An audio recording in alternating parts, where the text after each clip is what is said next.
weapons of destruction unleashed by science. Imagine for a moment, तुमने सोच लिया है कि तुम डार्क वेब को एक्सप्लोर करोगे। एक ऐसी जगह जहाँ पे ड्रग्स, वेपन्स और इंसानी ऑर्गन जैसी चीज़ें इजीली अवेलेबल हैं। तुम अपने लैपटॉप पे टॉर ब्राउज़र खोलते हो और मज़ीद सेफ्टी के लिए VPN का यूज़ करते हो, अपना IP एड्रेस चेंज करते हो, सब कुछ सेट होता है। तुम्हें लगता है तुम बिल्कुल अनोनिमस हो चुके हो, बिल्कुल सेफ। फाइनली तुम डार्क वेब को एक्सेस कर लेते हो। तुम्हारी क्यूरियोसिटी बढ़ती ही चली जा रही है। देखते ही देखते तुम एक ऐसी ब्लैक मार्केट में पहुंच जाते हो जहां drugs, weapon, hacking tools, fake degrees, लोगों के चुराए हुए ATM कार्ड, तुम्हारे अंदर की क्यूरियोसिटी तुम्हें ऑर्डर करने पर मजबूर कर देती है।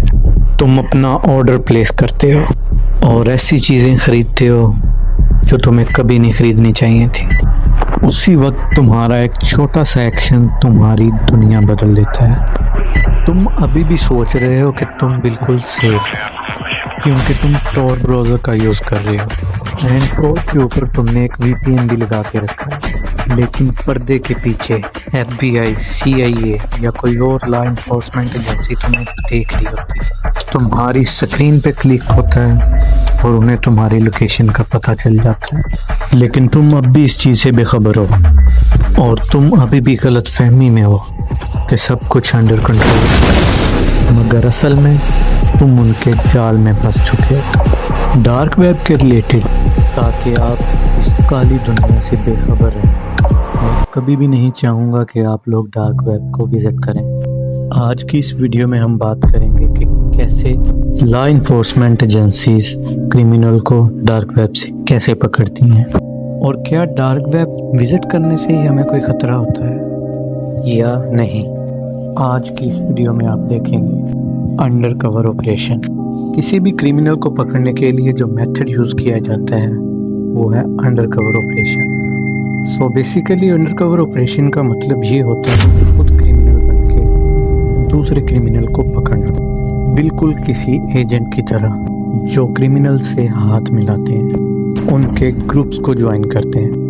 लेकिन उन ग्रुप्स को ज्वाइन करने का मकसद सिर्फ यही होता है ताकि वो उनकी हर चाल से बाखबर हों और सही मौका हाथ लगते ही वो उन्हें पकड़ लें। कुछ एजेंसीज होती हैं जैसे FBI, CIA, DEA, ये खुद को ड्रग डीलर, हैकर या कोई आम डीलर बन के खुद को डार्क वेब पे इंट्रोड्यूस करवाती है। मीन्स के असली चेहरों के पीछे एक नकली चेहरा छुपा होता है जिसका मकसद सिर्फ एक ही होता है, तुम्हें पकड़ना। इनका पहला स्टेप ये होता है अपनी नकली पहचान बनाना।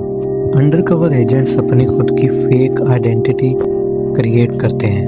Fake user name, fake email, fake social media profile set करते हैं जिससे वो बिल्कुल रियल लगते हैं। वो स्मॉल इलीगल प्रोडक्ट सेल करते हैं या परचेज करके अपना भरोसा बनाते हैं ताकि असली क्रिमिनल उन्हें अपना समझ के अपने राज खोल दें। The next strategy is fake website. Imagine करो कि तुम एक ड्रग वेबसाइट पे हो, बट वो एक फेक वेबसाइट होती है जो कि बिल्कुल रियल की तरह दिखती है। वहाँ सब कुछ मिलता है, drugs, weapons, even identity document तक। जैसे ही तुम कुछ खरीदने की कोशिश करते हो, वो एजेंसी तुम्हारी हर मूवमेंट पे नजर रखना शुरू कर देती है। तुम्हारा हर ट्रांजैक्शन, तुम्हारा पेमेंट मेथड और तुम्हारे कम्युनिकेशन के एविडेंस इकट्ठे करना शुरू कर देती है ताकि विद प्रूफ तुम्हें अरेस्ट किया जा सके। फिर आती है स्टिंग ऑपरेशन की बारी। ये वो टाइम होता है जब एजेंसीज अपने जाल को और ज़्यादा टाइट कर देती हैं। वो तुम्हें किसी डिलीवरी या डील के लिए सेटअप करते हैं। तुम्हें लगता है कि सब कुछ प्लान के मुताबिक हो रहा है, लेकिन असल में तुम्हारे सब रास्ते बंद हो चुके हैं। तुम सोच रहे हो तुम जीत रहे हो, बट रियलिटी इज तुम उनके जाल में खुद फंसने जा रहे हो। और जब फिर सही टाइम आता है तो लॉ इन्फोर्समेंट तुम्हें ट्रैक करके अरेस्ट कर लेती है। बेयोनेट एक इंटरनेशनल अंडरकवर ऑपरेशन था जिसमें CIA, DEA और इंटरनेशनल पुलिस ने मिलकर काम किया था। ये ऑपरेशन 2017 में स्टार्ट हुआ था और इसका मकसद डार्क वेब की दो सबसे बड़ी मार्केट अल्फाबे और हंसा थी। 5 जुलाई 2017 को डार्क वेब की सबसे बड़ी हिस्ट्री का अरेस्ट किया जाता है। ये मार्केट प्लेसेस इलीगल चीजें जैसे ड्रग्स, वेपन्स और स्टोलन डेटा जैसी इलीगल चीजें बेचने के लिए मशहूर थी। जब 2017 में FBI ने थाईलैंड में अल्फा बे के ओनर अलेक्जेंडर सेजिस को अरेस्ट किया और अल्फा बे को शट डाउन कर दिया, तो उसके बाद डार्क वेब पे एक नई मार्केट इंट्रोड्यूस हुई जिसका नाम था हंसा मार्केट। उस वक्त बहुत से यूजर हंसा मार्केट पे कन्वर्ट होना शुरू हो गए। उन्हें लगा कि ये कोई नया सेफ अल्टरनेटिव होगा अल्फा बे मार्केट का, लेकिन उन्हें ये नहीं पता था कि पुलिस ने हंसा मार्केट को पहले ही टेक ओवर कर लिया है। पुलिस ने अपने अंडरकवर ऑपरेशन के तहत हंसा को बंद नहीं किया, बल्कि वो हंसा को सीक्रेटली चला रहे थे, यूजर्स को ट्रैक कर रहे थे और उनका डाटा कलेक्ट कर रहे थे। हर ट्रांजैक्शन, हर कम्युनिकेशन, हर इलीगल डील को डॉक्यूमेंट किया जा रहा था। इस ब्लैक मार्केट पे जो लोग भी परचेजिंग करने आ रहे थे वो इस चीज से बिल्कुल बेखबर थे कि उन पे सीक्रेटली नजर रखी जा रही है। कुछ हफ्तों बाद डच इंटरनेशनल पुलिस ने हंसा को भी शट डाउन कर दिया। उन्होंने जो भी डाटा कलेक्ट किया था उससे दुनिया भर में बहुत से यूजर की पहचान हुई और बहुत से लोगों को अरेस्ट कर लिया गया। 4000 से ज्यादा इलीगल, 10,000 से ज्यादा लोगों की आइडेंटिटी और एड्रेसेस को कवर किया गया जो कि इलीगल ट्रांजैक्शन में इन्वॉल्व थे। यूरोप और US में काफी अरेस्ट हुए और कई लोगों को उनकी इन्वॉल्वमेंट के लिए सजाएं हुई। ऑपरेशन बेयोनेट ने यह साबित किया कि डार्क वेब कितनी भी ज्यादा एनोनिमस क्यों ना हो, लॉ इन्फोर्समेंट के लिए उन्हें पकड़ना कोई बड़ी बात नहीं है। लेकिन ये सब करना इतना आसान भी नहीं होता। उसके लिए सही स्ट्रेटजीज और सही टेक्नोलॉजी का मौजूद होना जरूरी है। और ऑब्वियसली अगर ये इतना इजी होता तो सब पकड़े जाते और शायद डार्क वेब एग्जिस्ट ही ना करता। डार्क वेब के यूजर्स अपनी आइडेंटिटी को छुपाने के लिए tor browser, VPN, encrypted communication tools का इस्तेमाल करते हैं। ये सब चीज़ें उन्हें अनोनिमस और ट्रेस करने में मुश्किल बनाती हैं। एजेंसीज को ये पता लगवाने के लिए एडवांस साइबर टेक्निक का यूज़ करना पड़ता है, मगर ये करना भी बहुत ज़्यादा मुश्किल है। वो जैसे ही एक लेयर को तोड़ते हैं दूसरी लेयर सामने आ जाती है। इसीलिए डार्क वेब के यूजर tor ब्राउज़र का इस्तेमाल करते हैं, जिसको हम ऑनियन ब्राउज़र भी कहते हैं, और ऑनियन कहा जाता है प्याज को। और आपने प्याज में देखा होगा कि बहुत सारी लेयर्स होती हैं।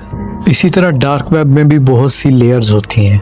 जैसे ही कोई एक लेयर को ब्रेक डाउन करता है दूसरी नई लेयर सामने आ जाती है, जिसकी वजह से डार्क वेब यूजर तक पहुंचना बहुत ज्यादा मुश्किल हो जाता है। ये जितने भी ऑपरेशन मैंने आपको बताए हैं, इसके लिए बहुत ही ज्यादा एडवांस टेक्निक और स्किल्ड लोगों की जरूरत पड़ती है, जो कि हर लॉ इन्फोर्समेंट एजेंसीज के पास नहीं होती, खासकर छोटे कंट्रीज में जहां रिसोर्सेज बहुत ज्यादा लिमिटेड होते हैं, जैसे Pakistan, Bangladesh, India. Fake website और फेक आइडेंटिटीज बनाने के लिए एजेंसीज को बहुत ज़्यादा पैसा और टाइम लगता है। इवन कि उनको टेक्निकल सिक्योरिटी भी चाहिए होती है ताकि उनके खुद के ट्रैप डार्क वेब के यूज़र के हाथ ना लग जाएं। ये सब सुनने में तो बहुत आसान लगता है, लेकिन बहुत डिफ़िकल्ट है। अगर कोई इंसान इसमें पकड़ा जाता है तो उसकी पूरी लाइफ तबाह हो जाती है। और मैं हमेशा यही कहूँगा, dark web is not for you. Never visit dark web, cause तुम्हारा एक रिएक्शन तुम्हारी अच्छी खासी जिंदगी को बर्बाद कर सकता है। एंड ऐसा भी नहीं है कि डार्क वेब पे सिर्फ बुरे लोग ही जाते हैं, अच्छे लोग भी जाते हैं, अच्छे काम भी किए जाते हैं। बहुत से लोग डार्क वेब का बहुत अच्छे तरीके से यूज करते हैं और इस पे हम फिर कभी मुकम्मल डिटेल वीडियो बनाएंगे। उम्मीद करता हूँ आपको मेरी ये वीडियो अच्छी लगी होगी। दुआओं में याद रखिएगा, अपना बहुत सारा ख्याल रखिएगा। Good bye.